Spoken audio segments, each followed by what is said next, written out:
थोडीशी स्वयंरोजगाराची प्रस्तावना करते, म्हणजे पुढचं लक्षात येण्यासाठी. म्हणून बचत गटाला सुरुवात झाली असं सगळे, म्हणजे बचत गटाला हे कामाची सुरुवात आहे आणि त्याच्या माध्यमातून स्वयंरोजगार. बचत गटात पैसे भरण्यासाठी प्रत्येक वेळेस घरी न मागता आपल्याच ह्याच्यातून कमाई करून ते पैसे बचत गटात भरता यावे खरं असं वाटलं आणि स्वयंरोजगाराला खरी सुरुवात झालेली आहे. तर 20 वर्षाचा प्रवास, म्हणजे पहिले 10 वर्ष बचत गट आणि त्याच्यानंतर स्वयंरोजगाराचे प्रशिक्षण. गेल्या 20 वर्षामध्ये साधारण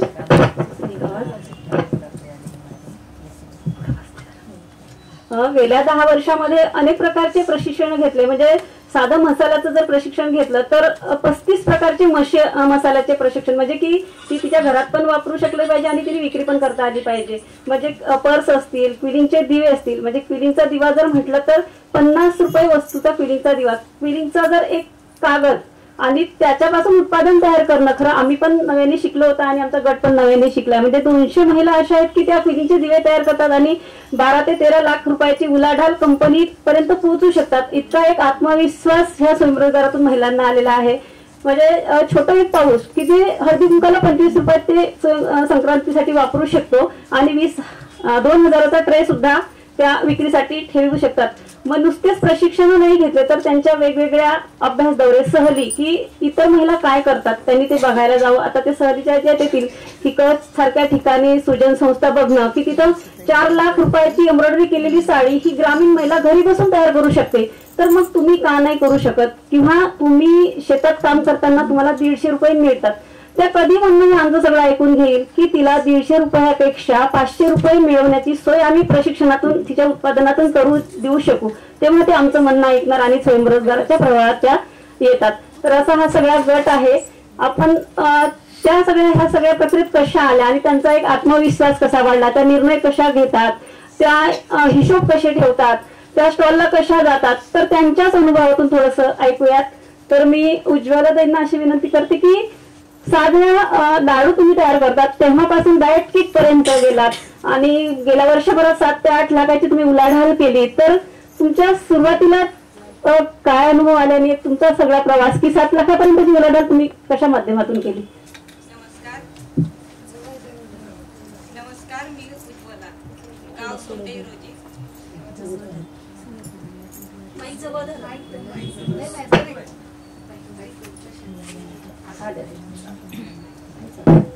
आवाज जवळ पकडा. आता खरं तर माईक तर राहिला पण भीती असं मी पहिल्यांदाच बसले मला केली नाही का. पण मी बचत गटात कशी आली किंवा मी ज्ञानप्रबोधिनीशी कशी जोडले हा माझा प्रवास खूपच वेगळा आहे. कारण आमच्या गावामध्ये एक प्रकल्प चालू झाला सायबे संपदा म्हणून. तर ताई आल्या आणि गावात म्हणल्या प्रकल्पाद्वारे आपल्याला बचत गट स्थापन करायचा आहे.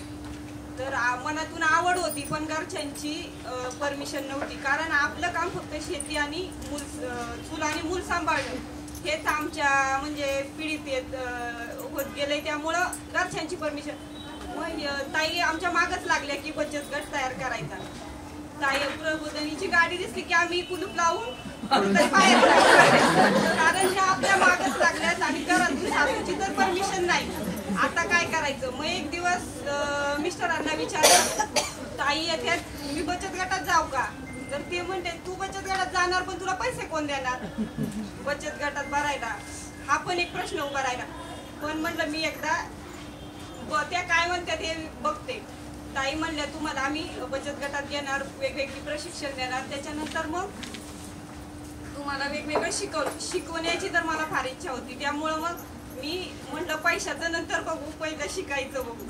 मग ताईंनी आम्हाला वेगवेगळी प्रशिक्षणं दिली. तर त्या प्रशिक्षणात पहिल्यांदाच मला बेसन लाडूचं म्हणजे खाद्यपदार्थ करण्याची आवड असल्यामुळे मी पहिल्यांदा बेसन लाडू केले, प्रशिक्षण घेतलं, बेसन लाडू केले. त्यातून मला पहिल्यांदाच 500 रुपये मिळाले. 500 रुपये मिळाल्यानंतर मला एवढा आनंद झाला की ताईंनी मला माझ्या हातात 500 रुपये आणून दिले. त्याच्यानंतर मग असेच बचत गटात बचत करणं सुरुवात केली. वेगवेगळ्या प्रकारची भरपूर जी आवड येते ती प्रशिक्षणं घेतली आणि प्रशिक्षणं घेतल्यानंतर मग घरच्यांचा सपोर्ट नव्हता की हे करावं म्हणून, कारण शेतात वेळ द्यायला लागायचा, मुलांना घरच्या गाई गुरं असायची त्यांना वेळ द्यावा लागायचा. मग ताईने आम्हाला या कच्च्या सहलीसाठी, मी कसं तरी घरच्यांना म्हणून ताईंबरोबर कच्च्या सहलीसाठी गेले. तिथं गेल्यानंतर घरची काय परिस्थिती होती? पैसे द्यायला तर घरचे नाहीच म्हणले, पण आमच्या सोबत हे ताई होत्या. ताई म्हटल्या तुम्हाला पैशाचं काय करायचंय, तुम्ही चला. गेल्यानंतर मी म्हटलं गावातली निवडणूक असं काही होतं. गावातली निवडणूक होती आणि त्यात मी उभी राहिले. त्याचा निकाल होता आणि मी कचला होती. त्या कचला गेल्यानंतर मला एक गोष्ट इतकी मनाला म्हणजे हे झाली की तिथं इतक्या महिला कोणच दिसत नव्हत्या. आम्ही ताई पुढं आणि आम्ही 10-15 महिला मागं, आणि हे लोक सगळे आमच्याकडे का बघतायत. मी ताई म्हणते ताई आपण चाललो, ही सगळे लोक आपल्याकडे का बघतात. ताई म्हणल्या थांबा तुम्हाला कळलं. तर आम्ही म्हटलं इथं महिला दिसत नाही. मग आम्ही आतमध्ये गेलो तर एवढ्या उंच उंच घरांना भिंती होत्या आणि त्या भिंतींच्या आतमध्ये महिला इतकं सुंदर काम करत होत्या की आम्हाला असं वाटतं की आम्ही बिंदास फिरू शकतोय, आम्ही काहीच करत नाही. आणि ह्या बाहेर न फिरणाऱ्या महिला इतकं सुंदर काम करतात. त्या दिवसापासून मनात एक इच्छा बाळगली आणि घरी आले म्हटलं आपण काहीतरी करायचं. सुरुवात झाली आणि ती निवडून आली बरं का. चांगली झाली. त्या दिवसापासून माझी निवडणूक आली होती आणि निकालाच्या दिवशी उपसरपंच.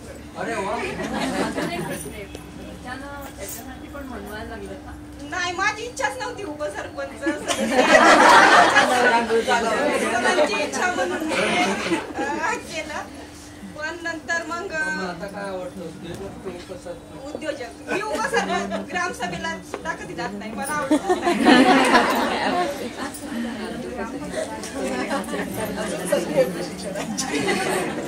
तर अशी वेगवेगळी प्रशिक्षण घेतल्यानंतर मग दर बुधवारी आम्ही ताईंनी आम्हाला सुरुवात करून दिली.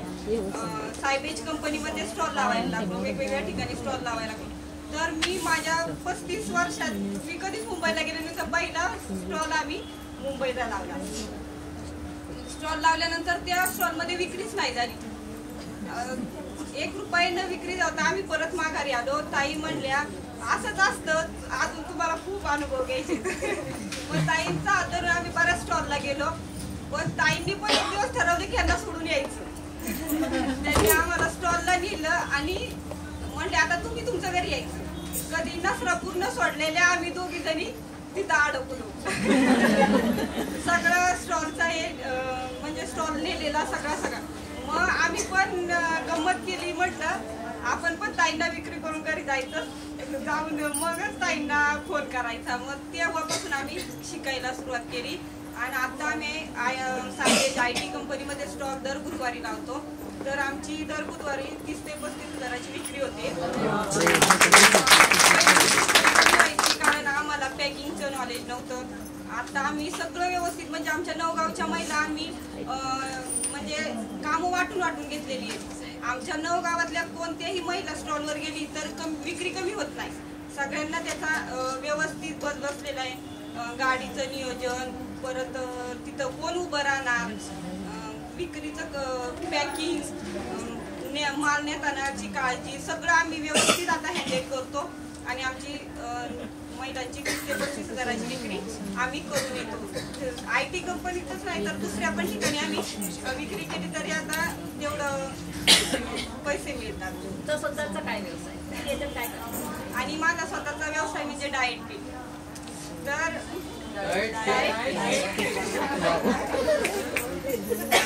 डाएट किट करत असताना ताईंनी मला ताईंनी प्रशिक्षण दिलं. म्हणजे असं एक ऑर्डर आहे आपल्याला ती करायची आहे, ते शिकलो. आणि मग आता वर्षाची 7 ते 7 लाख रुपये उलाढ आलेले.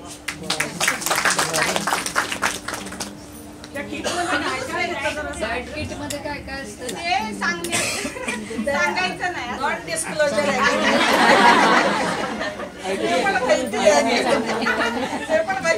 आम्ही एक दुसरं एक आता सुरू केलंय देतात.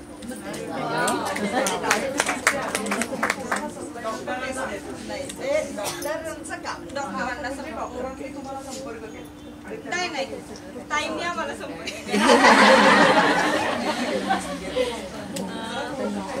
तुम्ही आउटसोर्सिंग बेसिसवर डॉक्टरांना बनवून देतात, म्हणजे काहीतरी स्वरूप आम्ही सगळं डॉक्टरांनी आम्हाला फॉर्म्युला दिला आणि सांगितलं असं आम्हाला बनवून हवं. थोडक्यात आउटसोर्सिंग बरोबर आहे. पण त्याच्यामध्ये कसं आहे, 5 ग्रॅम मिल्क पावडर घ्या, 7 ग्रॅम हे पीठ घ्या, 12 ग्रॅम ते पीठ घ्या आणि अशा छोट्या छोट्या प्लास्टिकच्या पिशव्या भरून हा सकाळचा नाश्ता. तर यातली लेबर कॉस्ट ही सगळ्यात जास्त. किंवा पिठं म्हटलं तर वेगवेगळी पिठं मिश्र करा, वेगवेगळी तेलं एकत्र करा. तर यातली लेबर कॉस्ट आणि ॲश्युरन्स पाहिजे की जी 5 तेलं सांगितली आहेत तीच 5 मिसळली गेली पाहिजे. तर उज्ज्वलाच्यामुळे आम्ही ती हमी देऊ शकलो की उज्ज्वला असं न फसवता सांगितलंय ते त्या पद्धतीनं करेल. म्हणजे डॉक्टरांना जो असं पाहिजे असतं की उज्ज्वलाने स्वतःच ते करायला सुरुवात केली असं होण्याची शक्यता नाही. आणि 3-4 लोकांना ट्रेनिंग देऊन सांगितलं हे असं किट गेल्यावर असं होतं, ही शक्यता नाही. म्हणजे नॉन डिस्क्लोजर आणि लेबर इंटेन्सिव्ह अशी कामं संस्थेच्या वतीनं आपण मिळवून देतो.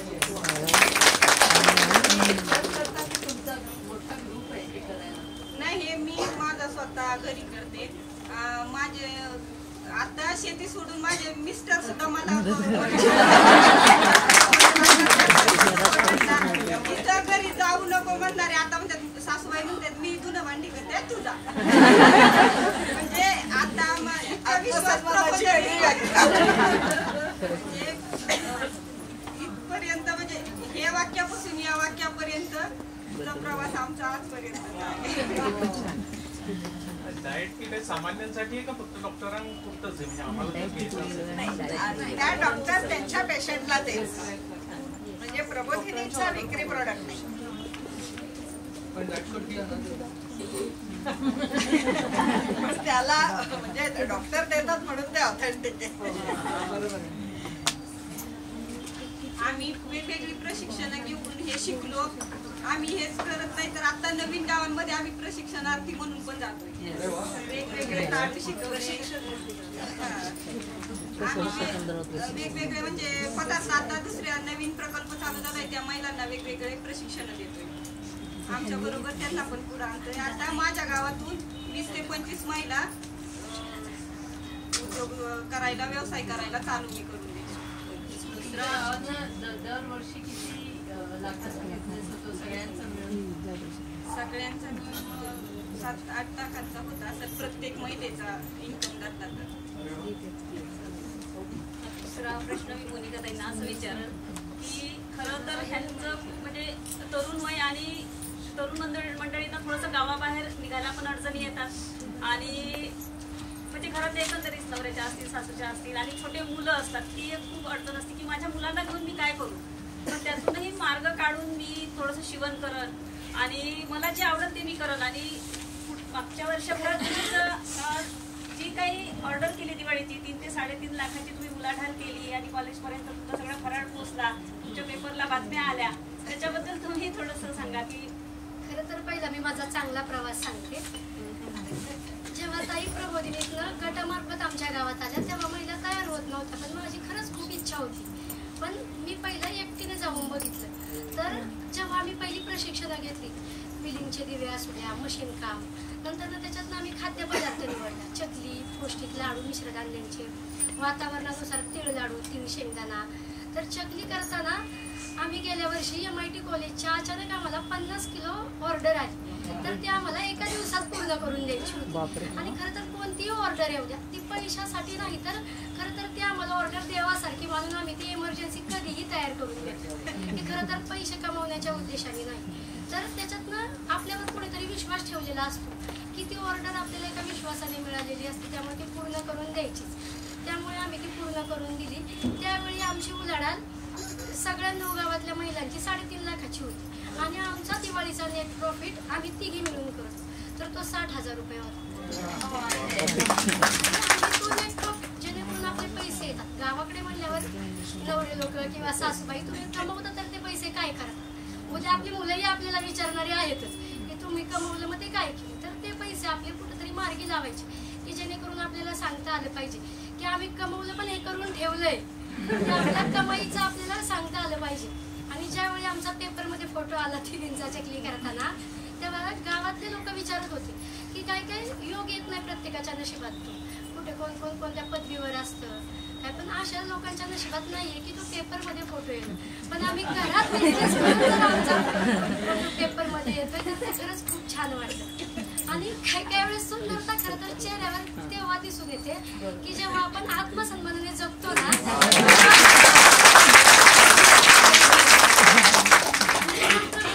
मी विकास मित्र प्रकल्पात काम करते. खरं तर विकास मित्र प्रकल्पात मी नवीन, पण जेव्हा नवीन असतानाच गट शिक्षण अधिकारी शाळेत प्रकल्प पाहायला आले होते. पण त्या दादांनी माझ्यावर विश्वास ठेवला की तुम्ही ते करून दाखवायचे. त्यावेळी मी नवीन होते, पण ते बोलायचं कसं तेव्हा माझी बोबडी वळत होती. पण नाही, मनात मी हे ठेवलं की माझ्यावर विश्वास ठेवलाय ते मी करणारच. तेव्हा मी त्यांना एक विकासिका घेऊन दाखवली, त्यांना ती खूप आवडली. तर ते स्वतःहून बोलले की माझा सत्कार नाही झाला पाहिजे, इथं या ताईंचा सत्कार झाला पाहिजे. मग त्या शाळेसमोर माझा सत्कार झाला की आज मी ज्ञान प्रबोधिनीमुळं इथपर्यंत पोहोचली की खरं तर एवढ्या मोठ्या पदवीवर जाऊनही कोणता गट शिक्षण अधिकारी किंवा कोण आपला सत्कार नाही करत, पण त्यांच्यामुळं आज तिथं माझा सत्कार झाला. ते खूप छान वाटलं मला. म्हणजे एक आनंदच वेगळा असतो की जेव्हा आपण इथपर्यंत पोहोचतो तेव्हा.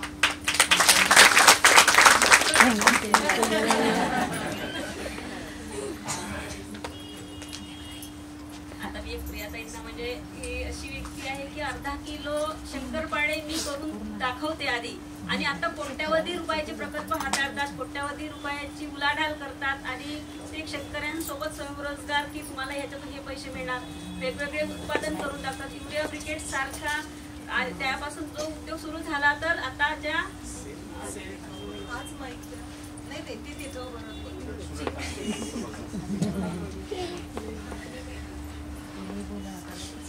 नमस्कार, माझं नाव प्रिया अविनाश शिंगुळकर.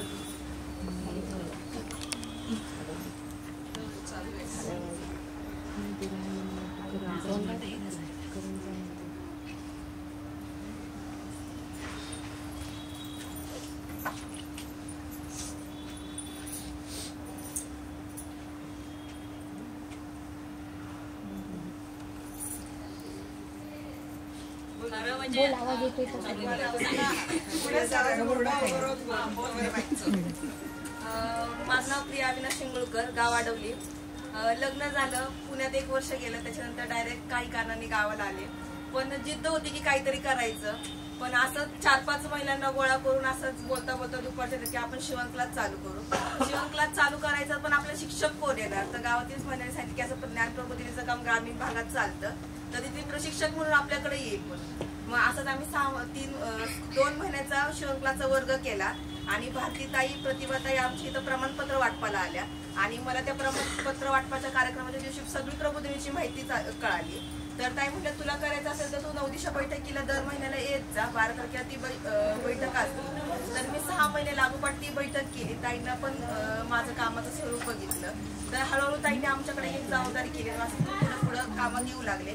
तर बचत गट तयार केले, त्याच्यानंतर बैठकीला येऊ लागले. मग थोडंसं आरोग्याचं काम केलं. नंतर आरोग्याचं काम करता करता ताई म्हटलं की स्वयंरोजगाराचं पण तुम्हाला प्रशिक्षण दिलं. तर आमचे कलागुण त्यांनी तपासले. तर म्हणजे तुम्हाला काय काय द्या. तर त्यावेळेस मी अर्धा किलो शंकरपाळी दिली होती, ती सॅम्पल म्हणून दिली होती. तर ते करत असताना त्यांनी डायरेक्ट मला नंतर ती आवडली आणि त्याच्यानंतर डायरेक्ट मला 50 किलोची ऑर्डर मिळाली होती. आणि ती पण ह्यांना कसा दिवाळीचा फराळ दिला होता, तीच 50 किलोची ऑर्डर दिवाळीच्या त्याच्यासाठी होती. तर ती फक्त आम्हाला 4 दिवसात करायची होती. आणि त्यावेळेस कोणी म्हणजे गावात माझी एवढी ओळख नव्हती, काय नव्हतं. तर ती मी एकटीने 4 दिवसात केली होती. पण घरातील सहकार्य होतं. घरातील म्हणजे कधी सासू सासऱ्याने असं काही म्हटलेच नाही की तू घराच्या बाहेर जाऊ नको, की तू असं करू. तर घरच्यांचा पण विश्वास होता. या विश्वासाला आपण तडा नाही जाऊन दिला. तसं पुढे पुढे जात जात सुवर्णताईने आमची तर शाश्वत प्रकल्प भारतीताई आणि सुवर्णताईंच्या माध्यमातून केला. तो वर्षभर प्रकल्प चालू होता. त्याला बजाजने फायनान्स केलं होतं की शेतकऱ्यांबरोबर तुम्ही काम करायचं होतं. जे तुम्हाला कर्ज देणार आहेत 50,000 रुपये, तुम्ही कुठल्याही दुसऱ्या गोष्टीसाठी वापरायचं नव्हतं, फक्त शेतीसाठी आणि शेतीला जोडधंदा म्हणून करायचं होतं. तर असा प्रकल्प करताना आम्हाला सुवर्णताईने त्याच सांगितलं की तुम्ही 1 गुंठ्यात फक्त नेपियर लागवड करायची. आम्हाला माहीत सुद्धा नव्हतं की ही नेपियर लागवड का करायची आणि कशासाठी करायची. तर ती नेपियर लागवड करताना आम्ही 2 ते 3 महिने बघितलं की त्याची वाढ कशी होती आणि कसं त्याचं हे होते म्हणून. तर तो प्रकल्प संपल्यानंतर थोडासा काळ कोरोनाचा गेला आणि त्या कोरोनाचा काळ गेल्यानंतर ताईंचीकडे धडपड चालूच होते की पुढे काहीतरी उद्योग करायचंय आणि त्याच्यामध्येच आम्ही भवितव्य लेख लिहिला आणि भवितव्य लेखामध्ये स्वप्न सांगितलं होतं की आम्हाला काहीतरी उद्योग करायचा आहे आणि कुठेतरी जाऊन आमच्या उंच शिखरावर ज्ञान प्रबोधिनीचं नाव न्यायचंय. तर हे करत असताना ताईंचा मला असं शेतात भात काढणी चालू होती आणि मला सांगितलं की प्रिया उद्या आपल्याला गावात बैठक घ्यायची आहे. बैठक अशी घ्यायची की पुढे आपल्याला काहीतरी उद्योग करायचा आहे म्हणून. म्हणलं चालेल ताई तुम्ही या, मला टायमिंग सांगितलं 4 वाजता बैठक घेऊ की गाव पातळीवर सर्व माणसं आपल्याला मिळतील. तर आम्ही गावातली माहिती सांगितली, सरपंचांना सांगितलं, काही गावातील सामाजिक कार्यकर्ते असतील त्यांना सांगितलं. ताईंबरोबर 2 पाहुणे आले होते, त्यांनी पूर्ण प्रकल्पाची माहिती सांगितली.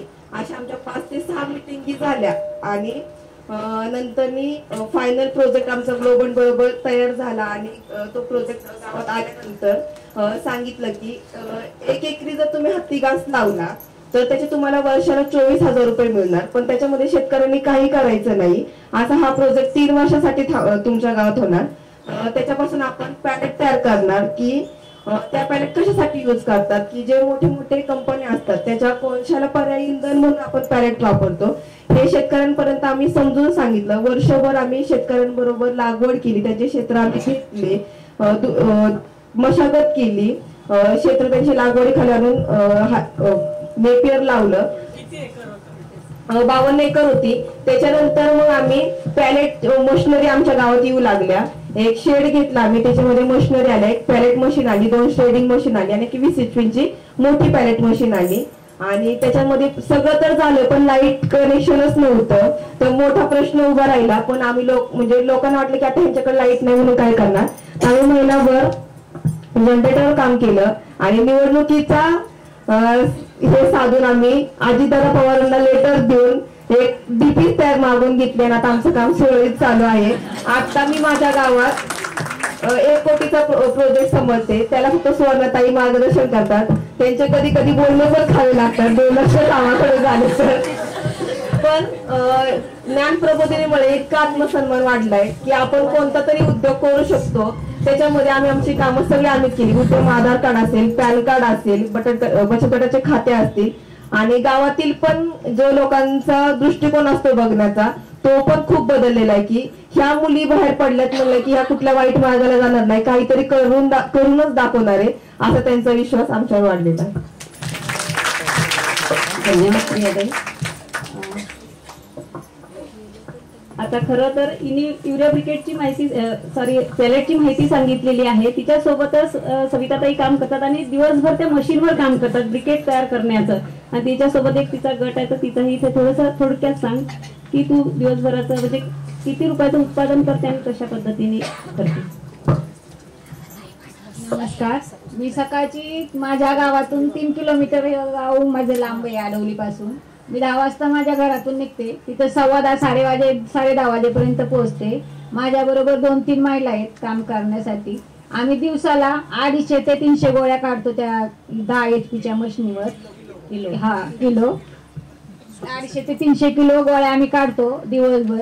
पण त्यातूनही लाईट जाते, पुढं हे होतं मशीनीचं पण थोडासा गोंधळ होतो आणि कमी जास्त गोळ्या होतात. आम्ही महिला आहेत ना 10 ते 15 महिला आमच्या तिकडे कामाला आहेत. हत्ती नेपियर घास तोडण्यासाठी 10 महिला आणि माझ्या हाताखाली 2-3 महिला आहेत. आम्ही दिवसभर असं काम करतो. गोळ्या वाळत घालणे, गोळ्या काढणे, ते चाळणे असं दररोजचं काम आमचं चालू असतं. म्हणजे नुसत्याच गोळ्या काढते असं नाही तर त्यांचे हिशोब कुठली महिला आली तिला रोज किती द्यायचं आहे हे सगळं काम करते. आणि एखाद्या वेळेस जर का यंत्र बिघडलं ते दुरुस्तीचं काम सुद्धा तीच करते.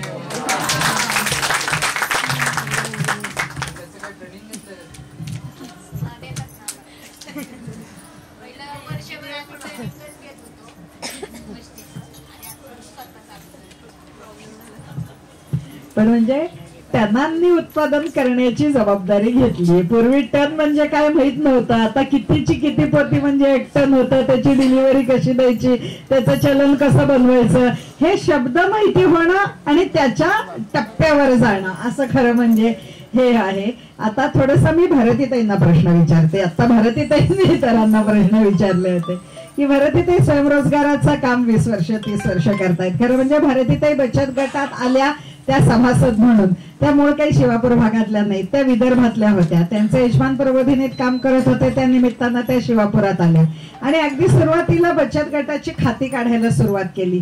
तेव्हा प्रश्न होता की खाती काढायला महिलांचे फोटो हवेत आणि महिला फोटो काढायलाच तयार नाहीत, कारण फोटो काढणारा पुरुष माणूस आणि अंधारी खोली असायची आणि त्यामुळे प्रायव्हसीला प्रश्न यायचा. आणि म्हणून भारतीताईंना हे काम दिलं होतं की हा संस्थेचा कॅमेरा घ्या आणि सगळ्या महिलांचे फोटो काढा. आणि मग त्या साधा कापड घेऊन घरोघरी जायच्या आणि म्हणायच्या कापड टांग, त्याच्या समोर उभं राहा, मी तुझा फोटो काढते. आणि असं गावोगावी जाऊन फोटोग्राफर म्हणून ज्यांनी कामाला सुरुवात केली, मग स्वतः मशीनवर फॉल पिको करून उद्योग कसा यशस्वी करतात हा त्यांनी दाखवला आणि मग त्या संस्थेत कार्यकर्त्या म्हणून दाखल झाल्या.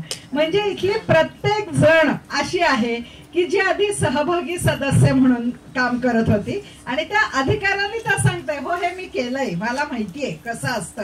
आणि त्यामुळे जसं हिच्या बोलण्यात आलं की सासू असं म्हणणार, नवरा असं म्हणणार, आपण गृहीत आहे ना, ज्या गोष्टी बदलता येणार नाहीत त्या बदलण्याच्या फंदात पडू नका, त्या पहिल्यांदा स्वीकारा आणि मग काय त्याच्यावर उपाय करायचा ते एकमेकींशी अनौपचारिक गप्पा सांगा.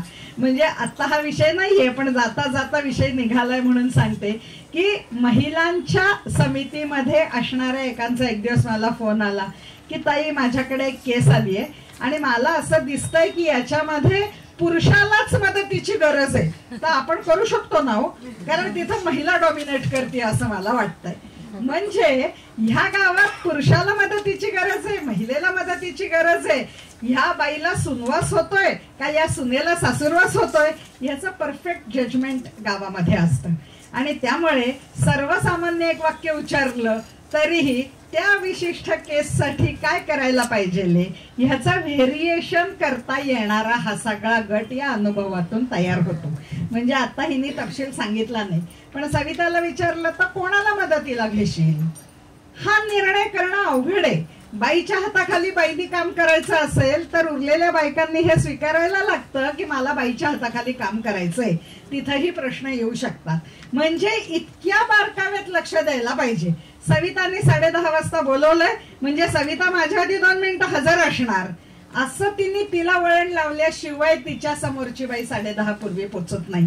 आणि त्यामुळे तिला कुठल्या शब्दात झापायला पाहिजे असा तिचा तोंडाचा पट्टा आपण न ऐकलेलाच बरा. आणि त्यामुळे असे लाखांचे आणि प्रिया म्हणाली तसं कोटींचे व्यवहार करताना जेव्हा सिग्नेटरी म्हणून सही करायची असते तेव्हा त्याची परस्पर पूरक जबाबदारी काय आहे.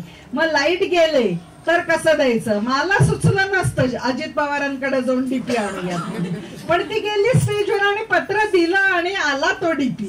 म्हणजे यासाठीचा कुठला पाठपुरावा कसा करायचा, म्हणजे कामाचा पत्कर हा स्वयंरोजगारातून कसा घेतला गेला आणि स्वयंरोजगार हे माध्यम आहे. आणि त्यामुळे असं वाटतं की आत्मसन्मानाच्या या प्रवासामध्ये कधीतरी असं वाटतं की या टप्प्याला गेल्यानंतर एखादी बाई असं म्हणू शकते की माझी आत्मसन्मानाची कल्पना ही होती, त्या टप्प्याला मी पोचलीये, आता तुमचा उद्योग मोठा झाला की नाही हा प्रश्न माझ्यासाठी लागू नाहीये. तर कधीतरी या टप्प्याला गडबड होऊ शकते लोकांची, कारण तुम्ही स्वयंरोजगार म्हणून खुर्चीत बसलात की समोरचा म्हणतो उलाढाल वाढली का, मग 2 मदतीला होते मग आता 4 मदतीला कधी घेणार. पण मी मदतीला घेते माझ्या मदतीसाठी, माझा आत्मसन्मान या टप्प्याला अपेक्षित आहे, मी ते यशस्वी केलंय आणि त्यामुळे मला थांबायचं कुठं हे पण कळतंय. आणि हे सगळ्यात महत्वाचं आहे. आणि हे म्हणत असताना ही माघार नाहीये हे समाधान आहे. आणि हे गटाच्यासाठी जेव्हा एकत्र असतो तेव्हा पुन्हा पुन्हा कळतं. प्रकल्पाच्या निमित्तानं तुम्ही जेव्हा गावात जाता तेव्हा आता तुम्हाला ही सापडली ही सापडली ही सापडली, या सगळ्या तुम्हाला आपोआप पहिल्या दिवशी सापडल्या का त्याची काही प्रक्रिया होती हो? नाही, पहिल्या दिवशी सापडल्या नाही, पण त्यांना एकंदरीतच प्रबोधिनीचं एवढं काम आहे की प्रबोधिनी हे माहिती आहे आणि प्रबोधिनी जे करत ते चांगलं करत हे शब्द त्यांच्या कानावर होते. म्हणजे मीच गेली आणि सुरुवात केली असं नाहीये. तरी महिलांना 10 जणींना प्रशिक्षण दिलेत तर त्याच्यातल्या 10 जणी उद्योग करत असं नाहीये, किमान त्याच्यातल्या 4-5 जणींनाच असं वाटतं की मी काहीतरी केलं पाहिजे. अशांना शोधायला लागतं, वारंवार त्यांच्या संपर्कात राहायला लागतं आणि त्यांचे मेळावे असतील, प्रशिक्षण असतील असं घेतले की मग आपल्याला कळतं की ही थोडासा अभ्यास एवढ्या वर्षाचा असतोच की ती काही ना काही करू शकते. मग तिच्यावर आपण जास्त फोकस करतो आणि तिला प्रभावात आणण्याचा मार्ग निवडतो. म्हणजे स्वयंरोजगाराची 15 दिवसाची प्रशिक्षण हा एंट्री पॉइंट ऍक्टिव्हिटी नाही तुमची, बरोबर? बचत गटातून माणसं शोधायची आणि त्यांना टप्प्याटप्प्यात प्रशिक्षण द्यायचं, म्हणजे हे वेगळेपण आहे स्वयंरोजगाराचं. नाहीतर अनेकदा गल्लत अशी होते की स्वयंरोजगार म्हणजे कौशल्य विकासाचा कार्यक्रम. आणि अहो शिवण येतंय बरोबर आहे, पण माझ्याकडे शिवायला टाका हेच जर बोलता आलं नाही तर उपयोग काय शिवण येण्याचा? पण एखादीला हे बोलता येत असेल पण घरात मशीन नसेल तरी ते शेजारच्या मशीनवर शिवून देऊ शकते. आणि त्यामुळे बोलण्याचं कौशल्य म्हणजे संवादाचं कौशल्य, आपलं मत मांडता येणं, हे सगळं त्याच्यासोबत महत्वाचं असतं असं लक्षात येतं. खरं म्हणजे आता उद्योजक म्हटले की खूप कॉम्पिटिशन आहे, की असं कोणी दिसत नाही की माझा माल घेऊन मी दुसऱ्यांचा विकला पाहिजे. पण आम्ही सहज मनुष्यगळण हे ज्ञानप्रबोधिनीचं काम आहे, आम्ही त्याच्यावर पण फोकस करतो की आम्हाला माणसं घडवायची आहे आणि चांगल्या मार्गाने घडवायची आहे असं आम्ही डोळ्यापुढे ठेवून करतो. म्हणजे समजा एक उदाहरण म्हणून सांगते, आता ह्या स्टॉलवर जातात तर तिने मगाशी सांगितले की आम्ही आमचं नियोजनच असं की यावेळेस इनी गेल्या दोघी ती पुढच्या वेळेस दुसरीने जायचं. पण कधी कधी असं होतं की माझा माल आहे याचा तर ही विकल का नाही असं पण मनात शंका येऊ शकतो. याचे सुद्धा प्रशिक्षण द्यायला लागतात की नाही ग बाई हिच्या जागेवर तू गेली तरी ते तेवढंच खपणार. तिने सांगितलं की कोणी गेलं तरी 35,000ची 30,000चीच विक्री होणार आहे. मी एक दिवस स्टॉलवर गेले आणि बघितलं की त्या दिवशी या ताई होत्या स्टॉलवर आणि साधारण 3 वाजले होते. IT कंपनीत 30,000ची विक्री करायचं म्हटलं तर दिवस सकाळपासून संध्याकाळपर्यंत उभं राहायला लागतं. आणि ती म्हटले ताई थांबा मला एक फोन करू द्या आणि तुम्ही स्टॉलवर उभं राहता. मी म्हटलं का ग बाई, मला रुपाली ताईंना सांगायचं आहे की तुझे लाडू सगळे खपलेले आहे, कारण माझ्यावर तिने जबाबदारी दिलेली आहे आणि माझी चकली मी बाजूला ठेवते, पहिला मला तिला फोन करू द्या. म्हणजे ती शेतात दिवसभर काम करते आणि काम केल्यानंतर तिचं हे वजन कमी होणार आहे आणि तिला म्हणजे चांगल्याने ती काम करल दिवसभर, पण तिला तिच्या विक्रीची जबाबदारी वाटली नाही, तिला रुपाली त्यांच्या लाडूची जबाबदारी वाटली. आणि ती मला हे खरं शिकण्यासारखं होतं की कुठलाही उद्योग पाहिला की शेजारची भाजीवाली जरी पाहिली तर ती म्हणते की मला माझी भाजी विकू दे, पण आम्ही मनुष्य घडणं आणि वृत्ती घडवण्याच्यावर काम करतो. आणि स्वयंरोजगार जरी म्हटला तरी माणसाची वृत्ती माझ्या ऐवजी तिची विक्री जास्त झाली पाहिजे असं घडत. अगदी बरोबर. त्यामुळे गटानं काम करणं हे आधी शिकायला पाहिजे आणि ते सहलीतून येतं, ते मेळाव्यातून येतं, ते एकत्र चर्चांमधून येतं. आणि पैसे मिळवणं ही गरज आहे का आत्मसन्मान ही गरज आहे? पैसे मिळवणं हे निमित्त आहे का? कर्ज घेणं हे निमित्त आहे का? यातले बारकावे 4 चौघात चर्चा करण्याची म्हणून गरज असते. नाहीतर कर्ज पाहिजे याच्यासाठी सुद्धा हे वाक्य बोलायला फार हिंमत लागते. किरकोळ कर्ज सांगता येतं पण 4 कर्ज अशी असू शकतात की जी गुपचुपीतली असतात आणि त्यामुळे आशाताई हिशोब तपासताना असंही बघतात की हिच्या नावावरचं कर्ज हिने कोणाला दिलंय का आणि ते जर दिलं असलं तर ते गटात माहिती असणार आहे का माहिती नसणार आहे. आणि त्यामुळे हे यातले बारकाव्याचे पदर, एरवी आपण म्हणतो की बायका बडबड करतात गप्पा मारतात असं, तर हे सगळं खरं म्हणजे या आत्मसन्मानाकडे जाणारं भांडवल आहे. आणि त्यामुळे त्या मोकळ्या होतात आणि त्या मोकळ्या झाल्या की माझ्यासोबत हिचं का केलं पाहिजे, तर हिचं राहिलं तर हिची सासू तिला काय म्हणणार आहे हे मलाच ऐकू येतंय, म्हणून मला तिची मदत करण्याची गरज आहे, नाहीतर उद्याला ती माझा विकायला उभंच राहणार नाही. आणि त्यामुळे आत्मसन्मान हा एकटीचा नाही वाढत, तो गटाचा वाढतो, तो कुटुंबाचा वाढतो, तो गावाचा वाढतो, तो समाजाचा वाढतो. आणि बचत गट येथून सुरू झालेलं स्वयंरोजगाराचं काम हे सुद्धा त्याचं माध्यम बनतं असं भारतीताईंनी या 3-4 उदाहरणात सांगितलं. मनापासून धन्यवाद आणि आत्ताचं थांबू. हा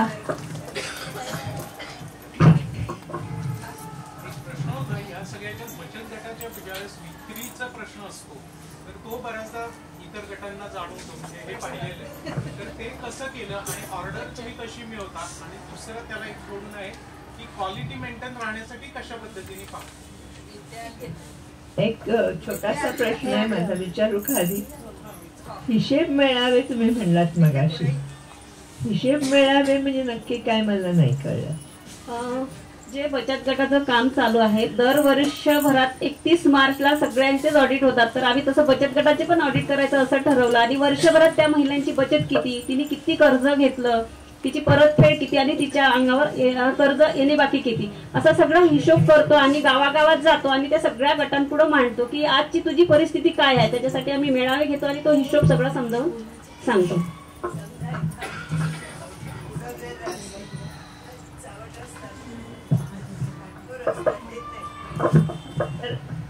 अशा वेळेला आपल्या हातात काय असतं?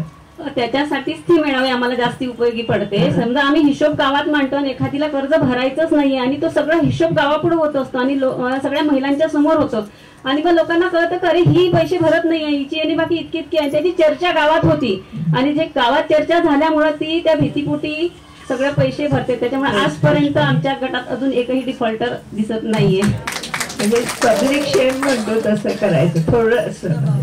आणि मेळावा असला की तसं ते तुलनेनं हलकं फुलकं होतं आणि सगळ्यांचेच सांगितले जातात ना, त्यात माझा सांगितला जातो. वैयक्तिक अपमान न होता होतं. म्हणजे भारतीताईने आता सांगितलं तसं या मेळाव्यांमध्ये अशी सहज चर्चा झाली की आपण 2 गटांचे अर्ज दिलेत आणि गटाला कर्ज मिळत नाहीये का, तर गाव डिफॉल्टर आहे. मग गाव का डिफॉल्टर आहे, तर गावातल्या काही लोकांनी बँकेची कर्ज परत केली नाहीयेत म्हणून. मग बाईला म्हणाले कोणी केली नाहीयेत, आणा ती यादी आणि वाचून दाखवा गावापुढं. आणि मग बँकेची वसुली झाली. म्हणजे एरवी जी बँकेची वसुली सुद्धा होत नव्हती ती सुद्धा या अशा मेळाव्यांना मॅनेजर येऊन बोलण्याचा उपयोग होऊ शकतो. म्हणजे मेक इट पब्लिक. तुमचं जे काय काम आहे ते सगळ्यांसमोर चव्हाट्यावर मांडा. ज्यांना ऐकायचंय त्यांना बरोबर ऐकू येतं, ज्यांना लागायचंय त्यांना बरोबर लागतं, उपाय होतो. म्हणजे एक तर उदाहरण वेगळं म्हणून सांगते की सगळ्या गटांचे सगळे हिशोब मांडल्यावर मला फोन आला की ताई या गटामध्ये सासू आहे, या गटामध्ये सून आहे, या गटामध्ये मोठी जाऊ आहे, त्या गटामध्ये लहान जाऊ आहे, त्या गटामध्ये त्यांची मुलगी आहे आणि सगळ्यांची बेरीज एवढी एवढी आहे आणि घरात कमावणारा एकच शिक्षक माणूस आहे, कमावणारा आहे म्हणून सगळ्यांनी कर्ज दिली आहे सांभाळून. आता हे पुरुष माणसांनी सांगितलं कारण मेळावा माईक वरून हिशोब मांडल्यामुळे पारावर बसणाऱ्यांचं योगदान. त्यामुळे पब्लिक केल्यानं सामाजिक म्हणजे काय, सामाजिक दडपण हे सगळ्याला उत्तर आहे. म्हणजे माणसं ओळखीच्या माणसाला फसवत नाही. म्हणजे कोऑपरेटिव्ह बँकेला फसवण्यापेक्षा नॅशनलाइज बँकेला फसवू का, तर तो मॅनेजर बदली होतो आणि कोऑपरेटिव्हचा तिथंच राहतो, तो लग्नाला भेटतो, मैताला भेटतो, असा प्रॅक्टिकल. बरोबर आहे. त्यांच्या प्रश्नाचं विद्या उत्तर देते की मार्केटिंगच्या साठी तुम्ही आता काय केलं आणि त्याच काही करू तुम्ही वेगळी योजना केली तर म्हणून तुला. नमस्कार, मी विद्या शिंदे. आमच्या तिथं स्वाधार प्रकल्पामधून आम्ही नवीन गट तयार केले काही गावांमध्ये आणि तिथं महिलांना वेगवेगळ्या प्रकारचे जसे प्रत्येक गटांना आम्ही प्रशिक्षण द्यायचा प्रयत्न करतो, तसं गावातल्या महिलांना प्रशिक्षण दिली आणि प्रशिक्षण देताना मग आम्ही फराळाचं उत्पादन तयार केलं. मग आता जसं सरांनी विचारलं की तुम्ही ते विक्री कुठं करता काय, तर आम्ही असं केलं की असं कुठं होतच नाही की आम्ही त्याच भागामध्ये विक्री करायचं ठरवलं. म्हणजे गटातल्या महिलांनी सगळं फराळाचे पदार्थ करायचे आणि एक रिक्षा होती आपली संस्थेची, ती रिक्षा आम्ही गावोगावी फिरवली आणि प्रत्येक गावोगावी जाऊन ती विक्री केली. तसेच सोमवार शुक्रवार आमचा तालुक्याचा बाजार असतो, मग तिथं त्या बाजारामध्ये जाऊन आम्ही स्टॉल मांडला की तिथं एक गटातली 1-2 महिला तिथं जाऊन बसतील. म्हणजे असं आम्ही केलं की तिथंच उत्पादन करून तिथंच विक्री करण्याचा प्रयत्न केला.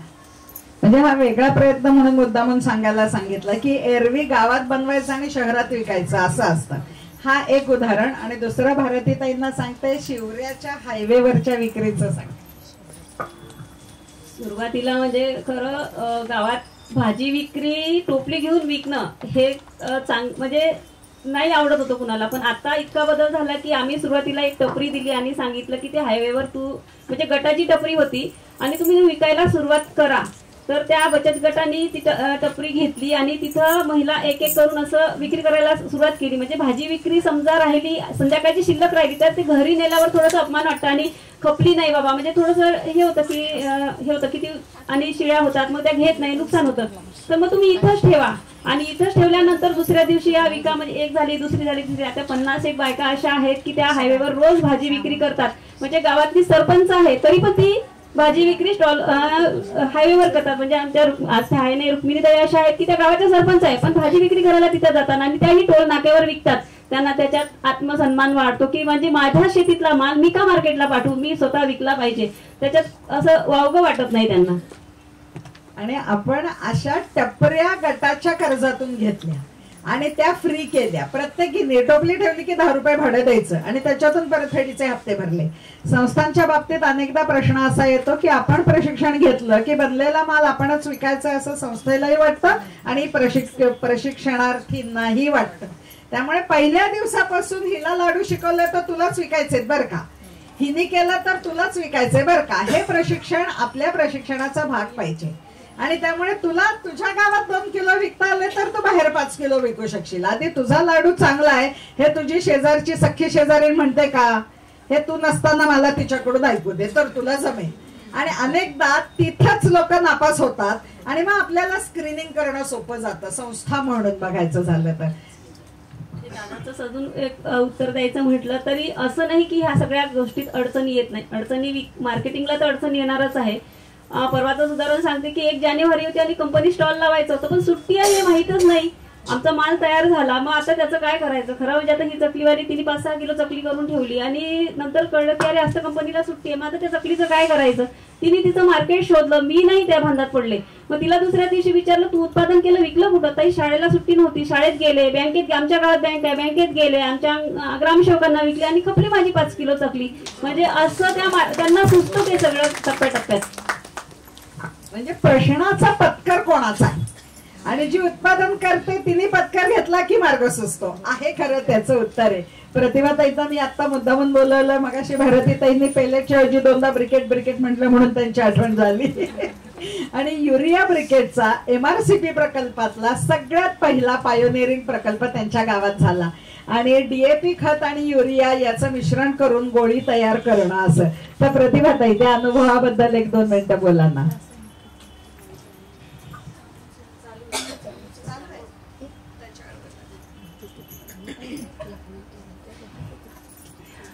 तसं पाहायला गेलं तर पहिल्या सुरुवातीला युरिया ब्रिकेट जे आहे खतासाठी लागणार भातासाठी लागणारं युरिया ब्रिकेट आणि DAP असे मिश्रण जे करून गोळी खत तयार करत होतो. पहिल्या सुरुवातीला म्हणजे गावातून विरोध खूप झाला आणि बरेच असं त्रास भोगावा लागला. मग त्याच्यातून सुद्धा रात्रीच्या 1 वाजता सुवर्णाताई गावात येऊन बैठक घेतली आणि काही पुरुषांना ताईंनी बोलवलं की महिला तुमच्या जर बाहेर पडत असतील तर तुम्हाला त्यांना साथ द्यायला काय हरकत आहे. मग त्या ताई होत्या त्या टाइमाला पुरुष म्हणले हो आम्ही आहे त्यांच्याबरोबर. पण ताई निघून गेल्या दुसऱ्या दिवशी कुणीही पुढे आलं नाही. मग शेवटी आम्हीच म्हणजे आमचा संजीवनी गट आहे, गटातल्या काही महिला ताईंनी त्यांनाही बोलवलं होतं. त्या महिलांना परत मी बोलून एकत्र करून त्यांना विचारलं म्हणजे असंच एवढी जबाबदार, कारण गटालाच कर्ज आहे, गटाला कर्ज ते फेडायचं आणि त्या टायमाला फक्त आमच्याकडे 50 रुपये बचत महिला भरत होत्या आणि ते कर्ज आपल्या गटावर आहे ते पण स्टेट बँकेचं ते आपल्याला भेटत नव्हतं. त्यांनी इकडनं जिल्हा परिषदेतून ते चव्हाण सर होते, चव्हाण सर तिथे येऊन सरांशी बोलले. कारण आम्ही कर्ज मागायला ज्यावेळेस गेलो तर त्या स्टेट बँकेचं मॅनेजर म्हटलं की तुम्ही एवढा मोठा उद्योग करून शक्य तरी आहे का तुम्ही हे कर्ज फेडणं, तुम्हाला मिळणार नाही कर्ज. म्हणजे त्यांना विश्वास नव्हता की महिला अशा कर्ज घेऊन असं एवढा मोठा उद्योग करतील ते. पण ज्यावेळेस श्याम चव्हाण तिथं आले आणि त्यांनी सरांशी बोलून सरांना सांगितलं की लगेच आम्हाला कर्ज भेटलं. त्या टायमाला 1.5 लाख रुपये आम्ही कर्ज घेतलं. ते फेडण्यासाठी मग महिलांना सांगितलं की मग 1.5 लाख रुपये आपल्याला भरावे लागतील. महिला तयार झाल्या आणि 7-8 वर्ष आम्ही युरिया ब्रिकेटचा उद्योग करून ते कर्ज फेडलं आणि नंतर मशीनच खराब झाल्यानंतर ते आम्ही विकून टाकलं आणि नंतर ते प्रशिक्षण आम्ही शिवापूरमध्ये त्या महिलांना दिलं. आणि प्रतिभाताईंचं वैशिष्ट्य असं की त्यांच्या गावात वाद झालाय त्यांच्या बोलण्यात तुमच्या लक्षात आलं. म्हणजे डिफॉल्टर केस होती आणि त्यांचा गट डिफॉल्टिंग मध्ये गेला होता आणि मग प्रबोधिनीनं ज्या गटाला मदत केली आहे तो डिफॉल्टर मध्ये गेला, हे चालणारच नाही आपल्याला. त्यामुळे आम्ही 100% कर्ज फेडणार आहोत, तुम्ही आम्हाला फक्त 1 वर्षाचं व्याज माफ करा असं म्हणून हा गट बँकेत बोलायला गेला आणि त्यांनी 100% कर्जफेड केली. त्यामुळे बचत गट स्वयंरोजगार यातून जेव्हा आपण आत्मसन्मान या शब्दाचं नातं सांगतो ना तेव्हा माझं कर्ज मी फेडलेलं आहे असं म्हटलं की त्याच्यातून जो विश्वास येतो ना तो सबसिडीच्या कर्जातून येत नाही. आणि त्यामुळे सन्मानाचं कर्ज म्हणून खरं यांना उभं केलंय की डिफॉल्टर मध्ये गेलेला गट त्यातून रिकव्हरी करून 100% म्हणजे यंत्र गंजलं पण या गंजल्या नाही. आणि त्यामुळे 100% परतफेड करणारा कस्टमर तयार करायचा असेल तर कस्टमरला सबसिडीची सवय न लावता सन्मानानं कर्ज घेणं आणि देणं शिकवलं पाहिजे. हा खरं या स्वयंरोजगाराचा आशय होता. आणि मग यांचा अनुभव घेऊन आशाताई गोगावले यांनी श्रीरामनगर मध्ये गट केला. खरं मीच आता वेळ कमी आहे म्हणून 2 मिनिटात त्यांचा अनुभव सांगते की राज्यपालांनी त्यांच्या गटाचं उद्घाटन केलं आणि वीज मिळत नाहीये, 2 दिवसात वीज मिळाली पाहिजे. आणि मी म्हणजे आशाताईंचं वैशिष्ट्य असं की आपल्या घराणीतून तयार झाल्यामुळे त्यांनी सर्व शासकीय लोकांना सांगितलं की मी टेबला खालून 1 रुपयाही देणार नाही, जे तुम्हाला करायचंय ते करा. फार काय राज्यपाल आल्यावर सांगू की सरकारने वीज दिली नाहीये म्हणून आमचा उद्योग चालू झाला नाही आणि 24 तासात सगळी कागद हलतील असं त्याने बघितलं. म्हणजे दबाव हा फक्त गावातच लागतो असं नाही गटाचा, तर तो शासकीय पातळीवर पण आपला दबाव निर्माण करता येतो. आणि आत्मसन्मानाच्या या सगळ्या पायऱ्या इथं जसं त्यांनी प्रश्न गावात आला म्हणून प्रश्न आला, मग त्यांनी तोच युनिट चालवताना काय सांगितलं की जो माणूस 1 टन उत्पादन करेल त्याला 2000 रुपये मिळतील. आणि मग लोक रात्री सकुटुंब येऊन उत्पादन करायला लागली, पहाटे उत्पादन करायला लागली, कारण वेळावर गणित बसवलं म्हणून. आणि त्यामुळे पहिल्या दिवसापासून या अनुभवाचा उपयोग या गटाला होऊन आपले दोन्ही उद्योग अतिशय यशस्वी झाले. त्यामुळे स्वयंरोजगारातून मिळणारा आत्मसन्मान हा असा आहे म्हणून हे सत्र थांबवू आणि पुढच्या सत्राकडे जाऊ.